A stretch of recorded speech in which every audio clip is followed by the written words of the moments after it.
Hello and welcome to another edition of the Board Game Barrage podcast. My name is Mark. With me are my co-hosts Kellen and Neelan. Hello. Hello. My voice is as good as always. That's right. Exactly. Positive affirmations, guys. Fighting a cold here. Yeah, you can't tell at all. And so this episode is episode number 69. Going to leave a moment here for one of you guys to come up with a joke that you've definitely been thinking about. No. Nope. Today's episode is all about value, and it is appropriate that I am hosting this because I am the value trading up guy, so I feel very comfortable in this topic. But specifically, we're talking about value in board games in a couple of different ways. The first being the value games have in terms of the number of components, the amount of stuff in the game, and how important that is to us in assessing whether or not we want to get a game. Do we think about, oh, this has so many minis or so many components, and is it worth my money because of that? One of the other ways we can assess value is sort of do you get your money's worth in terms of number of plays or experiences that you've gotten from the game or enjoyment that you've got out of the game? Do you think about that? Do you think about maximizing the value a game gives you? But before we get into that, we've been getting a number of emails recently, and it's been fun sort of interacting with people via email, answering questions and taking suggestions and reading all the stuff you guys are sending. Just a reminder, though, the best way that you guys can help us out is by throwing reviews up on Apple Podcasts or Facebook or wherever you find us. That really helps the show. It sort of spreads our visibility, and it's just great to see those. We always get a kick seeing another review out. There's been a spate of them recently, and it always brightens our days. Share the podcast with a friend who likes board games. That's the important part. Because if they don't, they probably won't like the podcast. Because they don't like board games. And this is a board game podcast. That's fair. I would say that's a pretty fair correlation, yeah. People might just like us, Like Neelan. the sound of our voice. Yeah, I'm sorry. I hadn't thought of that. Our banter is down low. They're just a... Stop making fun of my voice. I would Being never. sick is... You're making fun of a sick man. Well, yeah, I mean, we determined my voice was the best voice last week, so... I'm going to breathe. Oh, so now you're way in third now. Yeah. If Neelan was like always sort of in first, Someone reviewed now you're us. like way behind. Someone reviewed us and made fun of my voice with some kind of like vocal thing at the end of it, in terms of whether how Vocal up fry? or down, something. Yeah. And I was like, I don't have that. And then he gave me like what do you call that? When you have... Complex? Yeah. He gave me like a complex. Yeah. So maybe the cold has helped. There you go. Anonymous. You finally talk normal. Him or her. So, before we talk about value, let's talk about the value we've been getting out of the games we've been playing. Neelan, what have you been playing? Yeah, I actually want to jump back this week to something we spoke about last week, which was Aerion. So the reason I want to bring this up again is because I've actually been playing it a bunch. That's weird that I know. you've had so much time to play solo. Yeah, it's unlike you at all. Absolutely. Like normally my house is just like a party of constant people walking in and out. But just this week alone, I've just been like, I just find myself alone a couple You've of been turning nights. people away. Yeah, exactly. I've been like, you know what, maybe Leave next me week, alone. I need some rest. we'll rehost this party and I'm just going to play this game by myself. So Aerion is a solo game I spoke about last week. And I think one of the things that I stressed as being very appealing about it was that there are these 6 different modules that are like mini expansions for the game.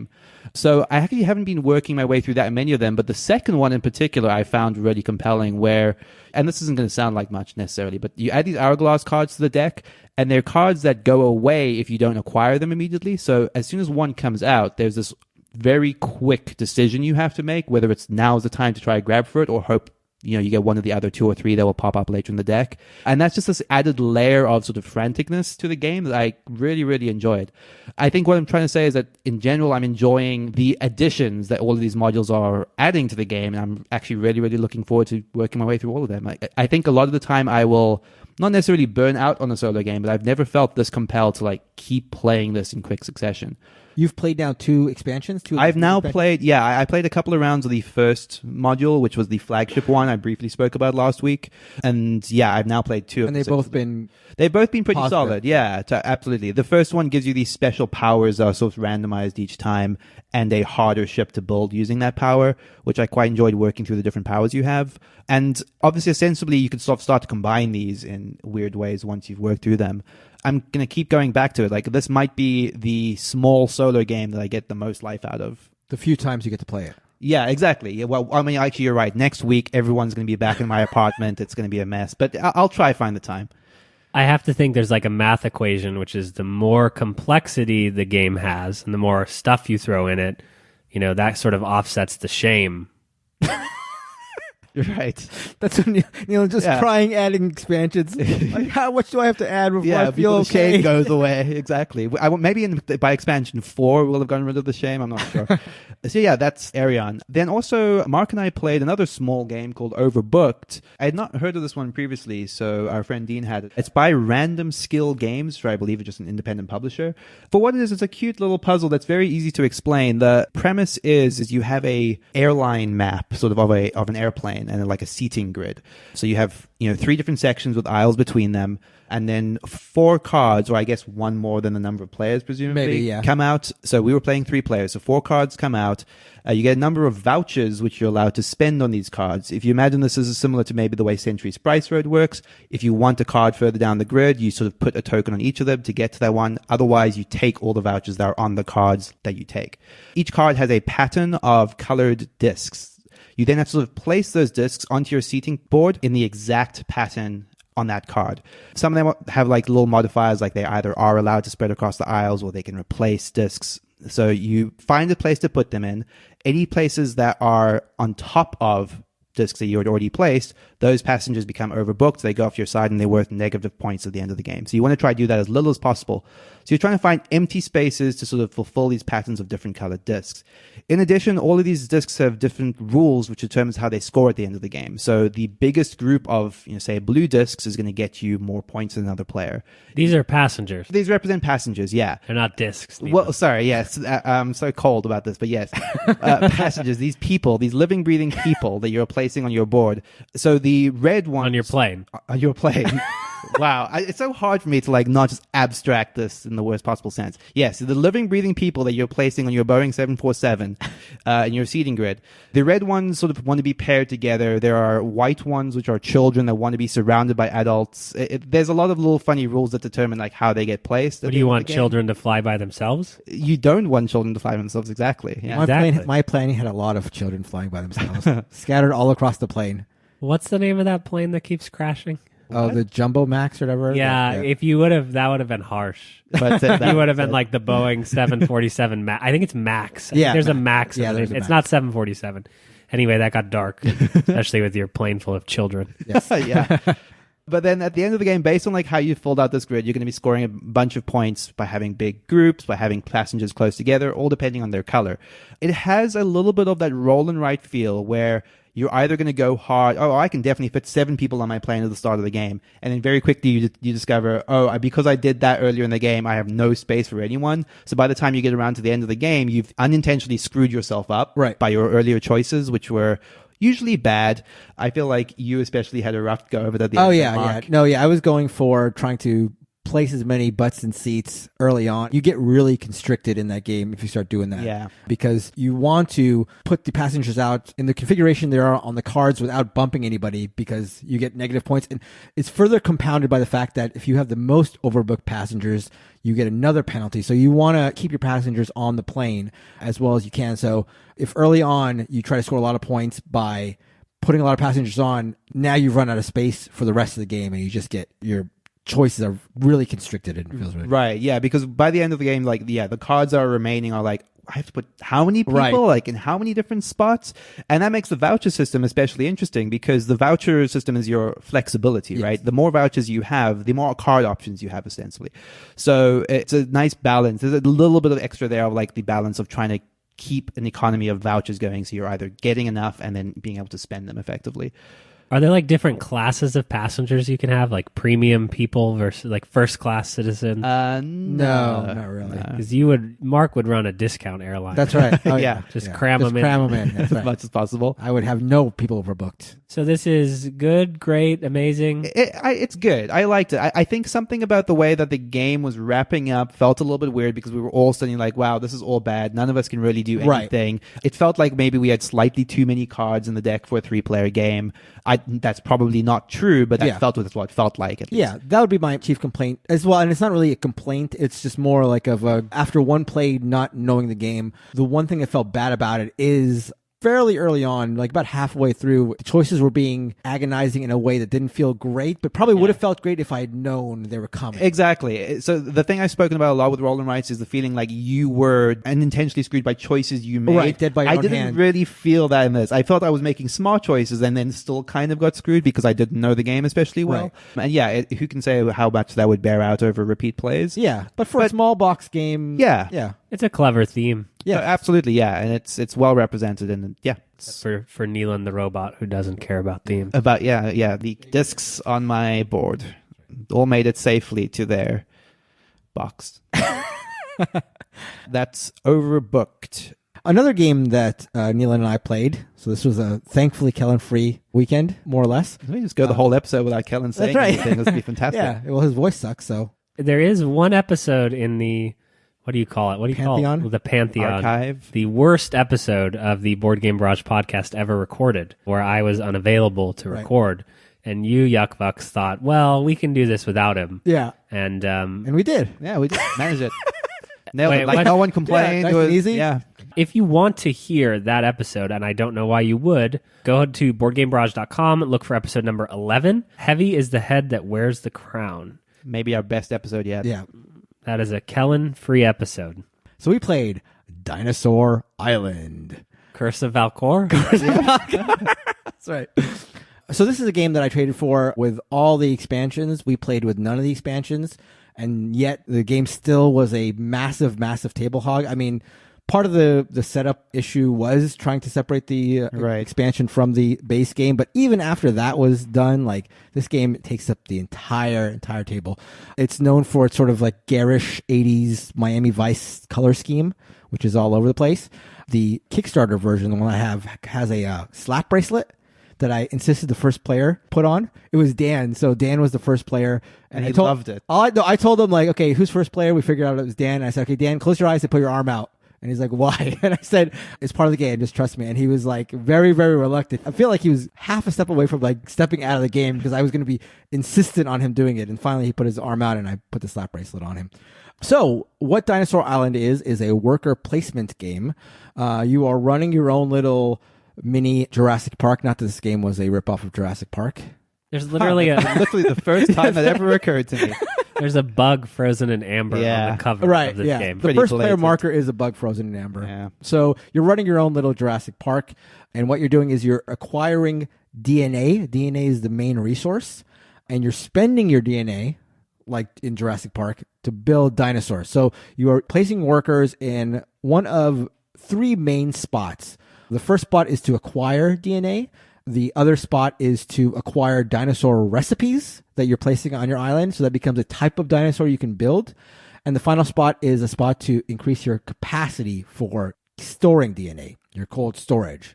So again, anybody who's watched Jurassic Park can play this game without the rules. So after that initial worker placement phase, there's actually a second worker placement phase where you're placing your workers. So that first phase, you're placing scientists. You have 3 scientists to start the game. Now you place your workers on your own little tableau of worker placement spots. And this is where you can get more money. You can convert basic DNA to advanced DNA, or you can make dinosaurs. This is where you can place a worker to make multiple dinosaurs by spending DNA. After you do that, you go into the market phase where you're buying upgrades for your island, or you're buying specialists that grant you powers, or you're buying little booths for your island, like concession stands or merchandise stands or food stands to bring patrons in. And then so after you buy things to strengthen your tableau and improve your island, it is time to bring patrons into the island. So we played it with the original sort of rules, which is you draw a number of patrons out of a bag equal to your excitement level. The way that your island gets more exciting is if you're building more ferocious dinosaurs. So if you build carnivores, your island's excitement is going to go way up. And if you stick to the herbivore route, your island's not going to go up so much. Because the threat that someone might get eaten is super attractive. That's right. That's right. It's excitement. It's people go for the thrills. So you draw a number of patrons equal to your excitement level. 1 out of every 7 patrons, or maybe 1 out of every 8 patrons, is a hooligan. You don't want to draw. I was hoping for like an assassin or something, something a ninja. So you don't want to draw the hooligans. However many patrons you draw, you line them up at your front gate. They're waiting to get into the island, and so that everybody pays. All the patrons give you money. That's where you get your money from. Except hooligans don't pay. Hooligans. Yeah. And then you place those patrons into the park if you have space, because you only have maybe built enough space to satisfy some of your patrons, but not all of them.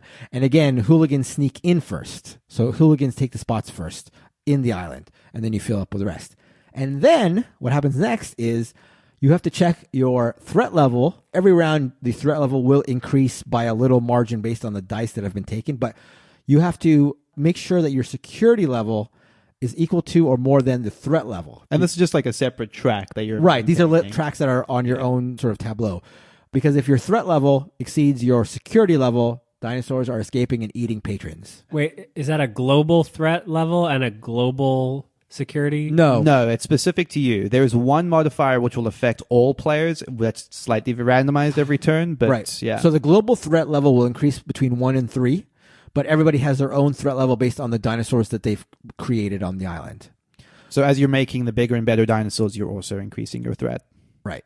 You're increasing your threat, which increases your excitement, but the price you pay is possible death. I guess I was hoping there was a way that someone could be pursuing carnivores to raise the threat level, and then for everybody, like there might be a herbivore strategy. Yeah. Some way well, I think there is, but there isn't in the way you're saying, like to raise the threat level across the board. Anyway, so you check your threat level versus security level. If your security level is high enough, you're okay, or you're all fine. If there's too much threat and you don't have the security for the discrepancy, so if your security is 8 and the threat is 10, 2 of your patrons will be eaten by dinosaurs, and you lose a victory point for each of those. Again, hooligans are the sneaky ones, so you can't eat them first. The other ones get eaten. And then after that's done, any surviving patron, because they've all stuck around despite other patrons potentially being eaten, anybody else on your island scores you a victory point. And that's basically the gist of the game. There are end game conditions that you're aiming for. Those are randomly selected out of a deck of cards. If you're the first to achieve it, everybody else has that round as a chance to also achieve that. But if not, that's off the table. So say one of the end game goals is to build 9 dinosaurs, and I build my 9th dinosaur. I have achieved that, and now everybody else gets that round to achieve it. Otherwise, it's off the board. So there's some pressure there, because if you're going in for something, you don't have to make sure that you're necessarily going to get there first, but you want to make sure to get there when somebody else gets there. Or else you've potentially gone after something that's going to score you nothing, you know? Yeah, and that's pretty much Dinosaur Island. What did you think of it, Neelan? I liked it, and I want to sort of emphasize that for whatever reason, when Kel and I spoke about this briefly, I was trying to figure out why I had this negative impression of it. I think for a large part, the art is something that doesn't appeal to me, and then I'd sort of heard maybe some impressions from certain people that had led me to believe that I wasn't going to like Dinosaur Island, or that it had been overhyped, perhaps. Right. That said, I liked it a lot more than I expected to. I think there's something a little bit Kickstarter-y about the way that it's just like a lot of stuff, and I think the better version of this game maybe cleans up a lot of things. Right. But it's certainly a unique theme, and one that's not been done before. And it reminded me a lot of the video game theme park, like just this idea that you're building your little thing and these people come out. And it's pretty satisfying, and I think the theme works really well for it.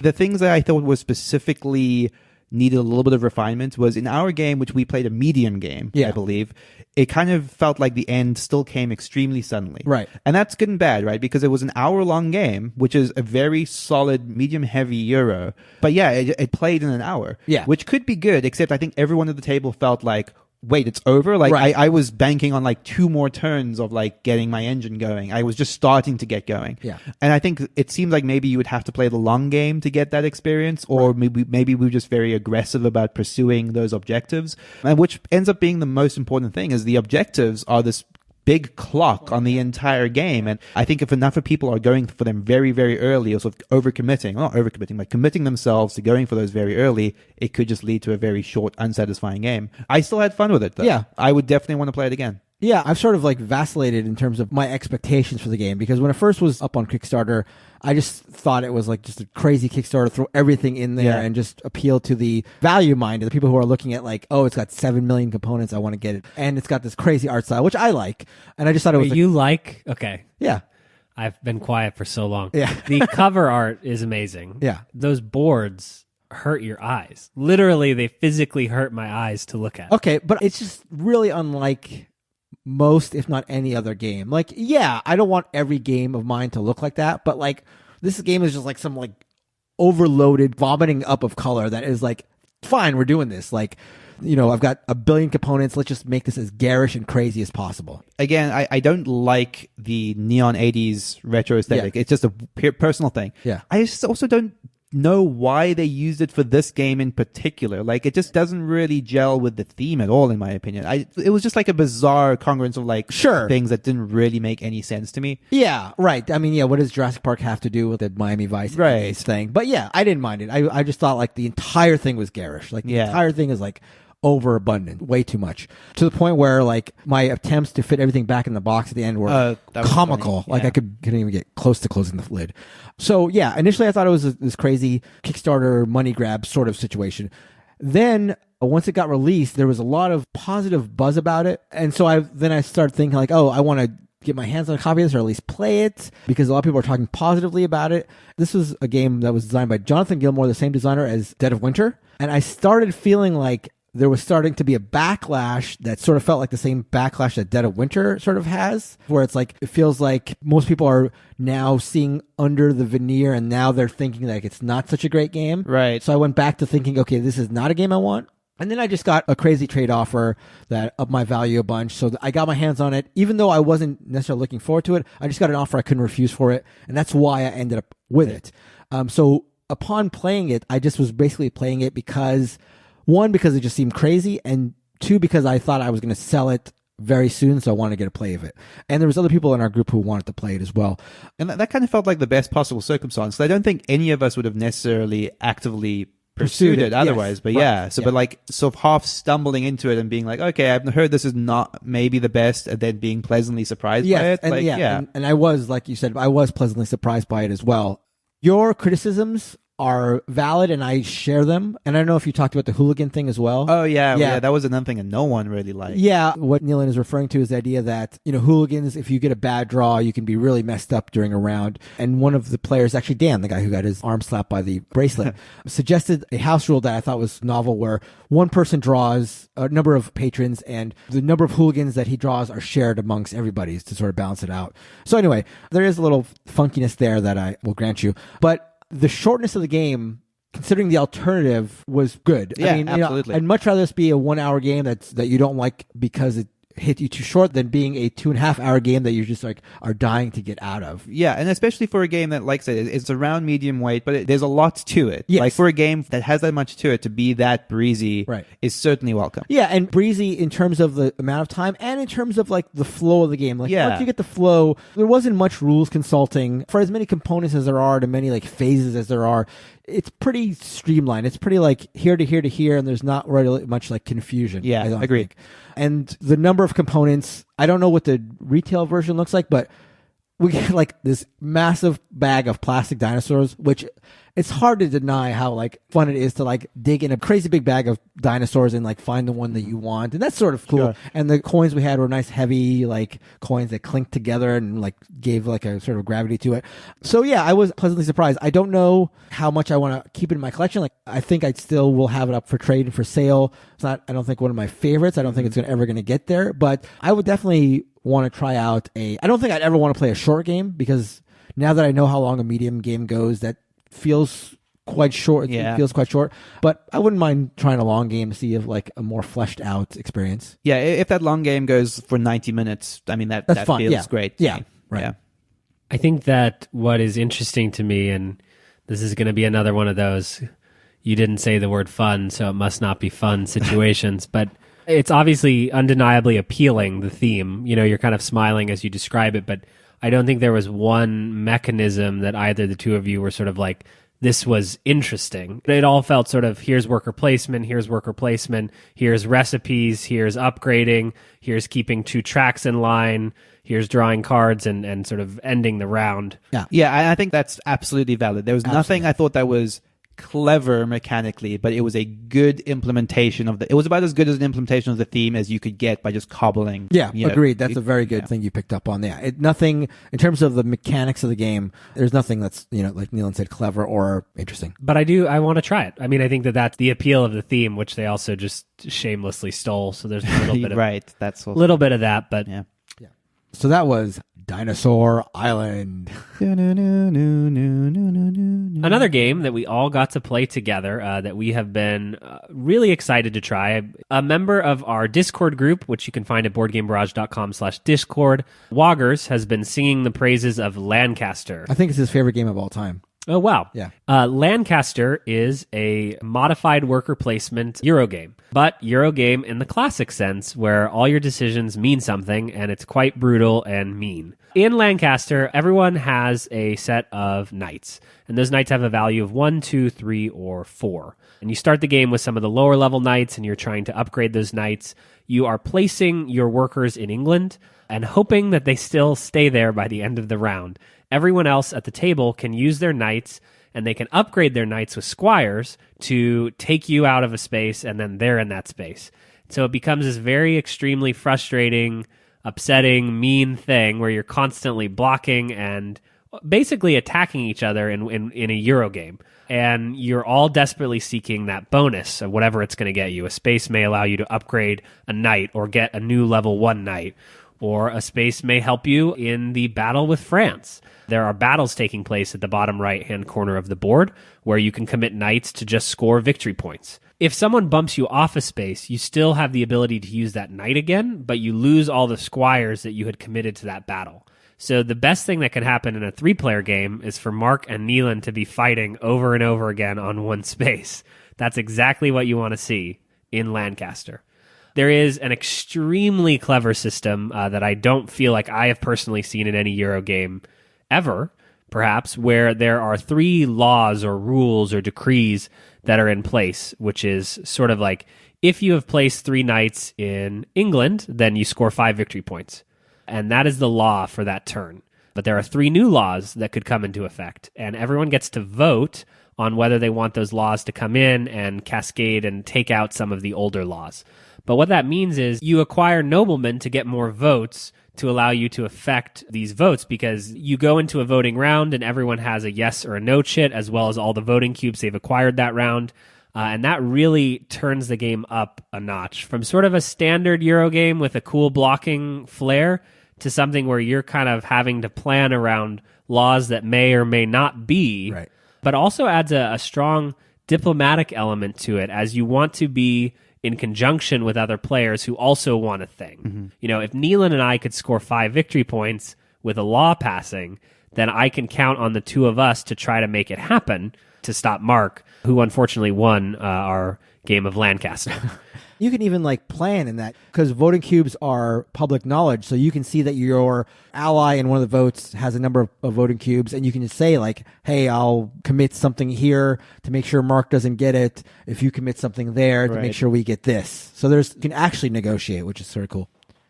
There are a few other systems in the game, but ultimately the unique things are the ability to take other worker placement spots from someone just by upgrading your knight there, as well as that law system where you're voting in and out how the game gets adjudicated. This is old school Euro in its design and how it plays. What did you guys think of Lancaster?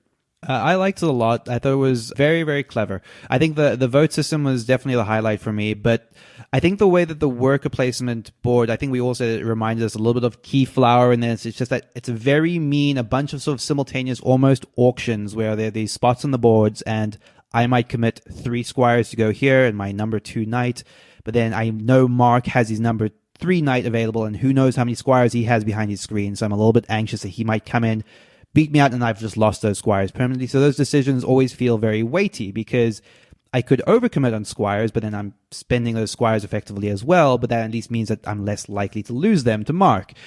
There's a lot to think about at every single time you place a knight on the board, because there are specific spots you're going after to require specific tiles.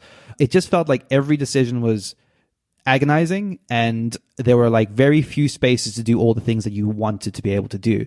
And I always like that in a game, when every spot feels very valuable, and you know that there's going to be a fight over it.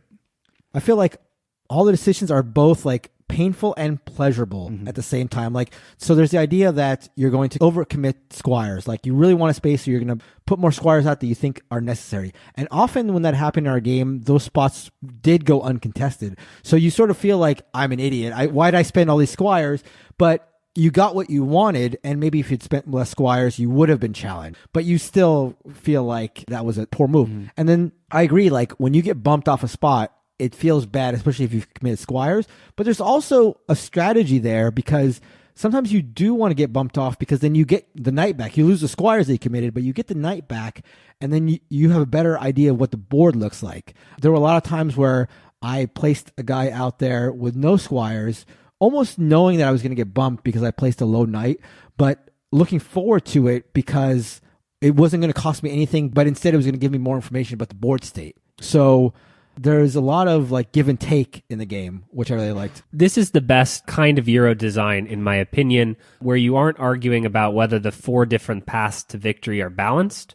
You're really focused on what the other players are doing, and trying to do things as inexpensively as possible. The same things will happen almost every game, in a fair little bit of randomness to the order in which stuff comes out. But in reality, all that you're trying to do is undercut each other. So the real competition of the game is shared between the players, and it's not, I'm going to pursue buying cows this game, or I'm going to pursue building buildings this game and see which strategy is better. It's all relative in value to what the other players are doing. One interesting example of this is in the last round of the game, I noticed that Mark was not spending any squires. So I knew he was sitting on 10 plus of them behind his screen. And one of the upcoming laws was to turn in squires for victory points. And I should have, and I did not, and Mark won the game. If Mark would have saved all of his squires for that end of game decree, right, and then Neelan and I committed all of our votes to stop you from turning those into victory points, you would have had a horrible last round. Right. Would have been 10 victory points lower. Yeah. And that could have been the difference maker. It's sure. like, why isn't Mark spending squires? You know, there's a lot of great spaces out there that he could be using these.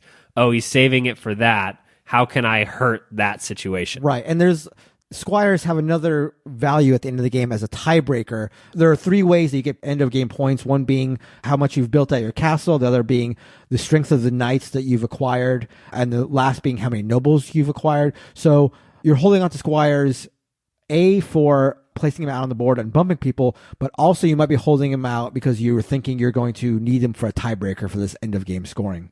I think that was actually also one of the things that I thought was especially clever, because there are only really these 2 resources if you don't count the voting cubes, right? Yeah. And they're so closely tied together to other systems. Like, you want to hold coins to the end of the game. You want to hold squires. But at the same time, you desperately need them over the course of the game. Like, being able to upgrade your knights is one of the uses for squires, which always feels bad because I can spend 2 upgraded knight now, but that's less than squires I have to build on the board. It feels like even just the resources are tight, and the way you use them is tight. I like that a whole lot. Yeah. Lancaster is available usually fairly cheap on Amazon, and is definitely something I'm excited to have taken off of my shelf of shame. Definitely one I would like to get to the table again. Plays quick. It looks a little ugly. I like the wood components, but it is old school, man. As old school as 2011 gets. Right. That is Lancaster. So before we get into our main discussion about value, we're going to read another review. This review comes from Runaman, actually Runaman Gaming, but I believe this is the same Runaman that is on our Discord. Mm-hmm. So you can find him at boardgamebarrage.com/Discord. And this is entitled Too Many Good Things, which is true. What can I say about Board Game Barrage? It's a barrage of board game reviews, information, and recommendations, and along with some of the best banter I've heard on a podcast.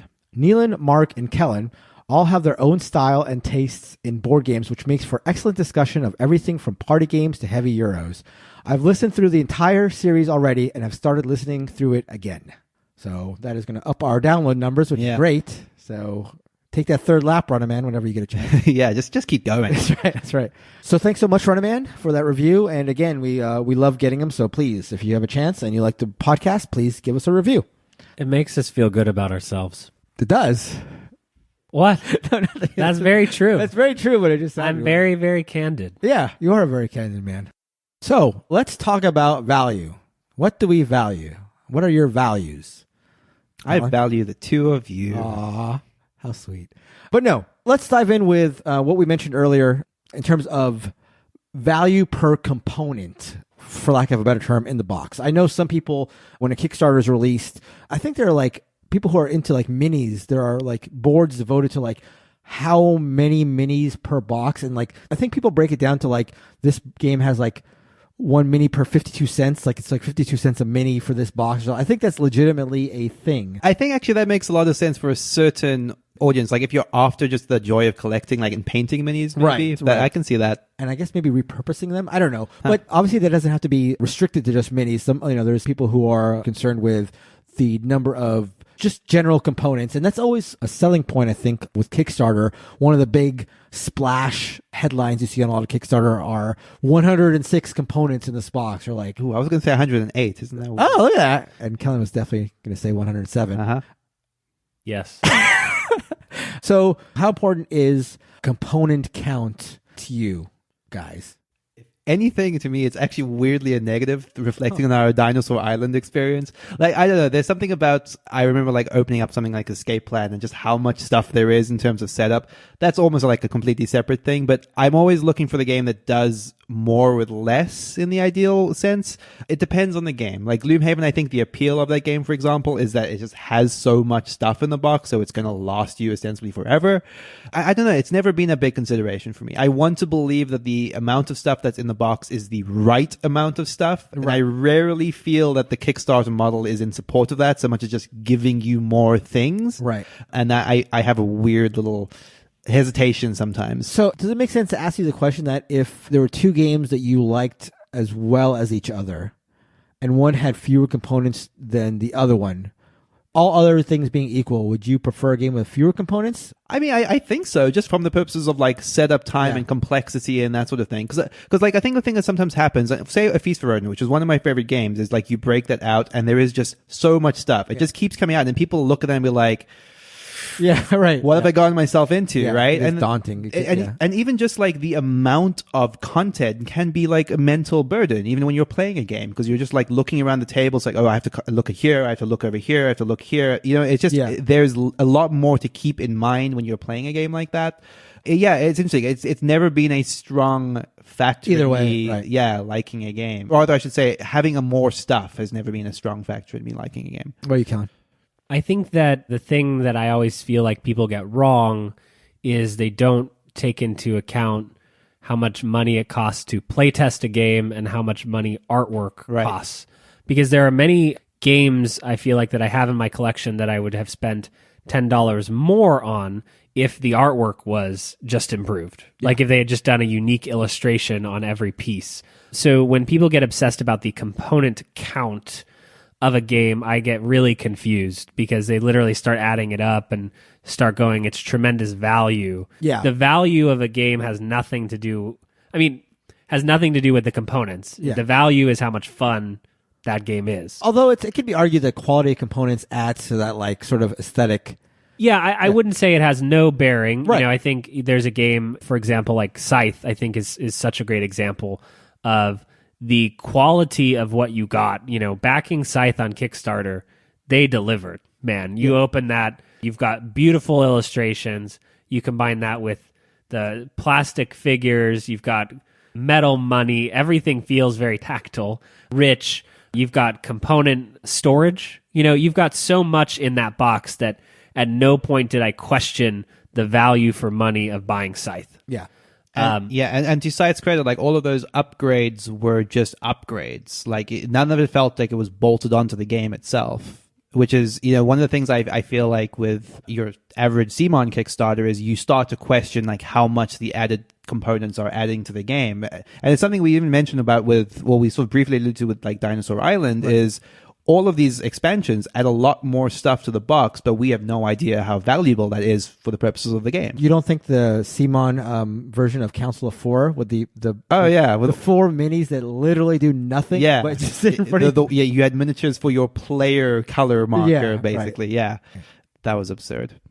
But I do think that there can be, and I don't know what it is, it's intangible, the point at which I go, hey, wait a minute, why is that game $90? If a game is less than $40 and it's a actual physical board game, I don't question it at all, right? If it's a card game that's more than $25 and it's just a deck of cards, I sometimes will kind of look at it and squint. So we kind of, I think everyone has these inherent barriers. And as the price of board games increase, which is absolutely happening, I think that we start running up against them and people start trying to justify the value. Yeah, and for me, the number of components has never been a draw in terms of like whether or not I should back a Kickstarter or whether or not I should buy a game. That never factors into the equation for me. However, I will say that for as garish as Dinosaur Island was and games of that ilk, I do sort of like opening a box and just getting a ton of stuff. There is something, again, visceral about like just having this big bag of dinosaurs and having this really heavy money and having this like ridiculous snap bracelet. Like that's maybe a step too far, but there is something very cool about just having all stuff. Like I totally understand the idea that it can make a game more daunting and daunting feeling to people who aren't aware. But one of the things I do like about Feast for Odin is just all the parts. Yeah. You know what I mean? There's something cool about having all that wood on the table. We've mentioned this briefly when we spoke about Fireball Island last week, where just something about the toy factor of it does have an appeal. Right. Like that's probably the best way to say it. Yeah. I'm definitely not immune to that myself to some extent. But I think a game like Escape Plan is a great example where it's a medium-heavy Euro game that's light in that genre, but the box is huge, setup is millions of pieces, and that actually prevents you from getting to the game quicker. Right? So by upping the production value of that game and not making it a normal game that you can fit on your shelf, they've added additional barriers to getting it to the table. Right. And to be fair, that's one of the reasons why I got rid of Gloomhaven is just because the setup and teardown was just way too much. So for that appeal of more stuff in the box that gets to me, with Gloomhaven, it was just too much. And that was one of the factors for me deciding on letting it go. There are definitely a few games in the past that have, despite having a lot of stuff in the box, have always represented like really good value for money for me. I always remember Mechs vs. Minions as a specific example, which I think I don't remember exactly how much it cost, but I want to say it was in the $75-ish, and the amount of stuff that you had in the box that was of a high quality was incredible for that price. It was almost at a time where people looked at that and thought that this is insane. How can they do this when other board games can't? Which is obviously never fair because of specific circumstances. But yeah, you're getting like miniatures that had all been dry brushed, and a ton of them. I mean, they were all kind of similar, but there were a bunch of them. These very high quality player miniatures that were sort of quite big and painted. Very high quality cards, metal pieces, glossy, thick boards that were embossed. It was a beautiful production that kind of just made you look at other games and be like, why don't they all look this good? I just remember that there is something powerful in that, in sort of, paying X amount of money and feeling like you're getting a lot for it, right? On the other end of the spectrum sort of is Terraforming Mars, which is pretty much universally derided for its lack of polish and its cheaper components. It comes with these sort of flimsy paper boards, and there are a number of components that you need to keep on your board, and they're very easily jostled around, which can mess up your game fairly easily. And on all the cards, like stock art? Yeah, all the cards. Yeah, this game is like a card-driven game to the extreme. There's like hundreds of cards in it, and they're all, very stock arty, and there's no like universal style across the card. Right. Like one of them looks drawn or whatever, and then another one is literally, I think one is like a picture of somebody's dog, one of the designer's dogs. So it's like, that's funny. The lack of a universal vision in the art is jarring. And yet, despite those failings, Terraforming Mars is one of the most highly regarded games on Board Game Geek and among board gamers in general. It's a game that I like. It's not one that I necessarily love, but definitely has a lot of love out there. And speaking of more components, there's been quite a few expansions for it, and those have all been universally acclaimed. Mm-hmm. So it goes to show that the quality of components is not a deal breaker, certainly. So let's talk about the other sort of aspect of value in gaming, and this is more along the lines of like bang for your buck, like number of plays per dollar spent or enjoyment level per dollar spent. Is that something you consider? There's even a metric on Board Game Geek. I don't know if it's on Board Game Geek or through the Friendless website where you can get a bunch of stats on your plays, but there's something called like utilization they have, where they say that they consider a game fully utilized, if you've played it 10 times. Otherwise, you haven't fully utilized your game. That's like just one of the metrics that you can use to see how you're doing, I guess, in terms of your collection. Is that something you guys think about as far as your collection goes, as far as acquiring games? First of all, if there is a metrics for you, do you think about number of games? Do you think about the enjoyment you'll derive out of the games? Is there any sort of criteria there that you're aiming for or looking for or thinking about when it comes to getting a game? So I think this is more where the value equation comes into place for me. I think at a very precise level, if a game delivers one amazing play, it will have been worth the cost. And as a person, I'd rather have one amazing play of a game that cost me $40 than 5 plays of the game that were pleasant. I think the error of pleasant, or this sort of idea that it was fine and, it has replayability because you change out these 3 things, but no one really loves it. Yeah, nobody will replay it. It's not going to get those replays. Yeah. So I like the conversations around value in terms of how many times you can play it. And I think some of my favorite games like Innovation are really infinitely replayable. And that is a strong positive mark for me. But when I think about value and plays, I think about play tests that have been done. It's antithetical to stuffing the box with components and optional expansions and modules. Like, I want one cohesive vision of a game. And if that game has one good play in it and it was spectacular, then the value is absolutely there for me. Right. I feel like this mostly aligns with me too. I'm less inclined to think about a game in terms of its monetary value. Like, if I sort of pay a premium for a game and I have a really good game or two out of it, then that justifies the price for me. Because more frequently what's happening is like you're saying, you're sort of buying a bunch of games, getting through them, they're not doing a whole lot for you. And then, what is the value of those many games you have that cost money but aren't really exciting you in that way, right? For me, at least recently, it's become about sort of finding the games that are going to justify the value over the long term and just sticking to those. And that's it's a harder thing to quantify. Like, it's rarely reflective of the actual price tag on the game to me. Yeah, and for me, I guess, one interesting thing that Kellen brought up in terms of the replayability, it's funny because, what good is the game's replayability if you're never going to be inclined to replay it again because it's not a good game, I guess I love when good games or games that I love have high replayability, but a game that is mediocre might as well have no replayability because you're not going to play it again. That's something I'd never really considered. For me, when it comes to the value equation, it is sort of much colder to me because, as I've mentioned earlier, like, one thing I like about the board gaming hobby is just the acquiring games low and selling them high and trading for getting more value. So that's like a meta game that I'm sort of into. So for me, the value per play isn't such a factor because one of the things I'm considering when it comes to acquiring a game is, will I be able to trade this up for something bigger? And to what end, who can say? Like, I realize it's silly just on its face, but I have a lot of games that I have that are unplayed, but it doesn't bother me at all. Because I am confident that I've selected good games, like the games that I've curated and I've picked, even if I haven't played them, I'm confident that I will like them. And if not, I have sort of jiggered my collection in such a way that I'll be able to, I've gotten more value monetarily, which is, again, is a very cold way to do it, than I put into it. So I feel like I'm inherently getting more value in all my games. So the enjoyment and the number of plays per game is much less of a factor.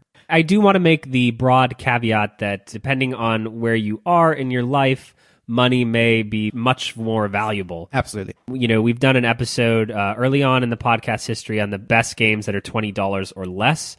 That's a really cool episode. And I do think if you're someone who has $100 a year or $80 a year, replayability and what games am I going to get the most bang for my buck out of, that is totally legitimate and a cool way to think about board games as well. I think in our modern lives, the three of us are more strapped for time.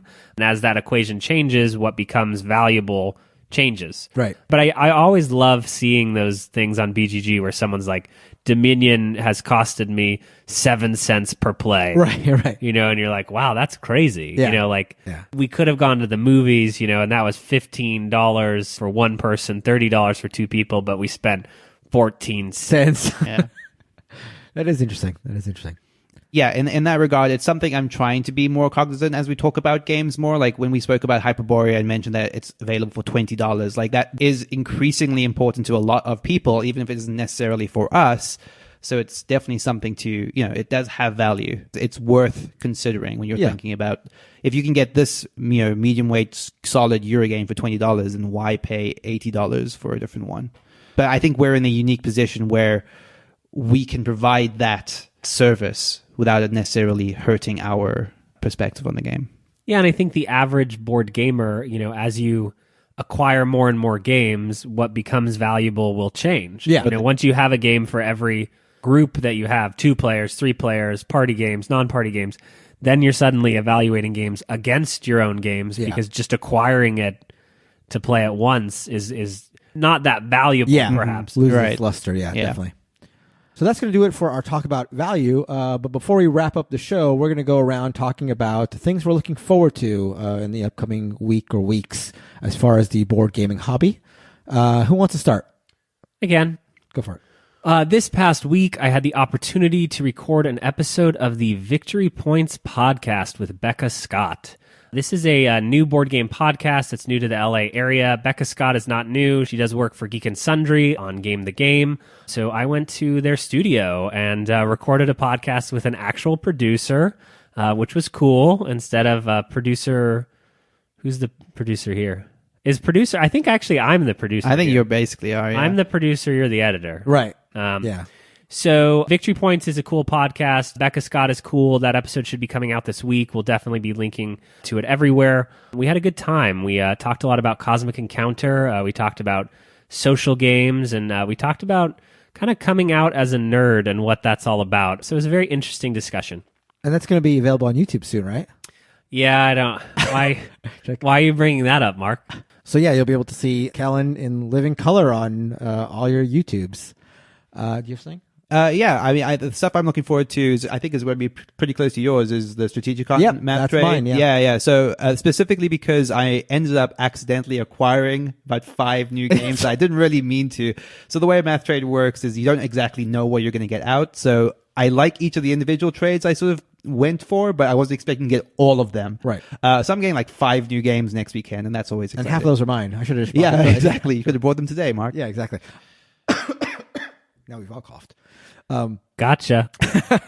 I'll just go on to say that not only am I looking forward to the mass trade, I'm looking forward to Strategicon in general, because I think we're going to be there much longer, and just not only for the math trade and the auction, which are 2 of my highlights, but to game there. So more than any other call that we've done for a con before, if you're in the LA area and you're going to Strategicon, let us know. I want to game with some of our listeners desperately.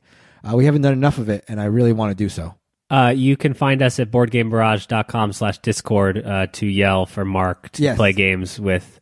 I want to be yelled at. I want to game with you guys. So let us know when you're going to be there. Yeah, in fact, one of the guys on Discord, Longtime Sunshine, has been talking to me about getting a game of Kalis in either Friday or Saturday. So that's definitely going to happen, 100%. So if you want to join the game of Kalis, unless these guys want to hop in, or you want to do another game of whatever, I'm definitely interested in that. I will be carrying my obligatory pack of Biblios games, so that can always happen. It sounds like you're kind of begging for friends. I'm begging for games. Nealon is the guy who begs for friends. No, we established that I have plenty. Ongoing I choose not to play with them. That's right. So that's going to do it for the show. Thanks, everybody, for listening. If you like our show, please, again, give us a review. Apple Podcasts, Facebook, wherever you can put in reviews, we will take your reviews. In addition, you can email us at boardgamebarrage@gmail.com. You can find our website at boardgamebarrage.com. We are on Instagram, Facebook, and all other forms of social media. You can find us there as well.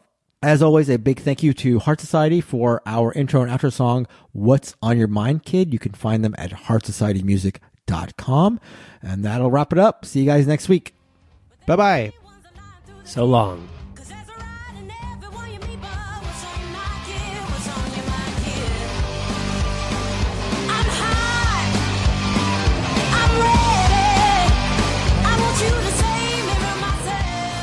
Any of those matrices? No, just metrics. Oh, any of those metrics, right. Yeah. Okay. The Matrix? The Matrix is something else entirely. No one can be told what the Matrix is. to experience it for yourself. No one remember that? That was the tagline for The Matrix. Okay. In Lancaster, you are... In Lancaster? Where are you? England? England. Yeah. I know nothing about geography as an American citizen. Thank you very much.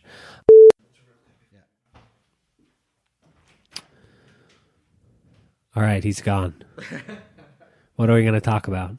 How bad South Africa is. I was going to go History of with, apartheid. I was going to go with apartment, but yours is probably better. Okay. What? We love recording at your apartment, That's right. but we wish it was in South Africa. That's right. When are you taking us, right? South Africa? I Yeah. feel like Oh, man. there has to be like We should absolutely do a South Africa trip. and it's like I'm just going to keep playing The Lion King. The whole time, just like on your phone. Yeah. And that apartheid thing is definitely done, right? Yeah, I think so. I think we figured that one out. We solved racism in South Africa, Mark. Nice. Good job. Well done.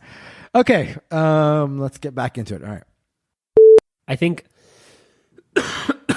I knew I was going to cough, but I started with I think so that you guys would both shut the fuck up.